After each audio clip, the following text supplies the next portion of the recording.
તંત્રનો એક જ નિયમ, ખાડામાં ભલે મળો પણ હેલ્મેટનો દંડ ભરો. એટલે લોકો આમાં પરેશાન થઈ ગયા છે કે હવે જાવું તો ક્યાં જાવું.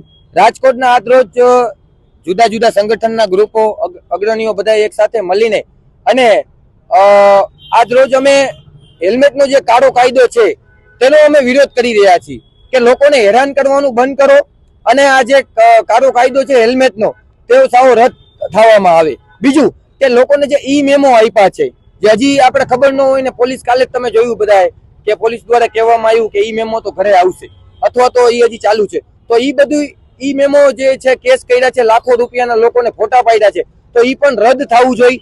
લોકોને કોઈને પૈસા ન ભરવા પડે એવી પણ અમે વિનંતીને આશા રાખી છે. સાથે કે આજ રોજ બીજું કે સાહેબ હવે એક તો લોકો બિચારા કામકાજમાં હોય, બિઝી હોય બધાય, અને વરસાદનું વાતાવરણ, વરસાદ હોય એમાં હવે રેનકોટ પહેરવા કે ચશ્મા વાળા નંબર વાળા ચશ્મા પહેરવા, બીજું અથવા તો હવે હેલ્મેટ પહેરવા.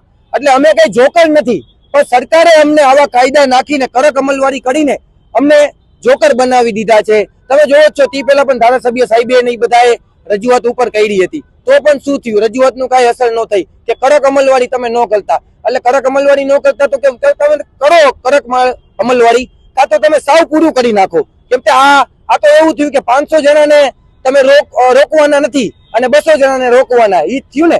એટલે એકને ખોર એટલે એકને ગોળ, તો આવું ન ચાલે. સાવ આ બંધ થવું જોઈએ અને કોઈને રોકોમાં તમે એવી પણ અમે આશા રાખી છે. બીજું કે સાહેબ આ એમ્સ હોસ્પિટલનું તમે હમણાં જોયું જઈશે, અહીંયા પણ પોલીસ એટલા ઉભા હોઈએ અને લોકો દર્દીને હોય, દર્દીના હાગાને પણ નથી મૂકતા કે ભાઈ એટલે હું બધાને બે હાથ જોડીને વિનંતી કરી રહ્યા છીએ. અમે એક જાગૃત નાગરિક તરીકે અમે આશા રાખી છે કે પબ્લિકને હેરાન કરવાનું ન થાય અને ઉપર લગી અમારી વાત પહોંચે.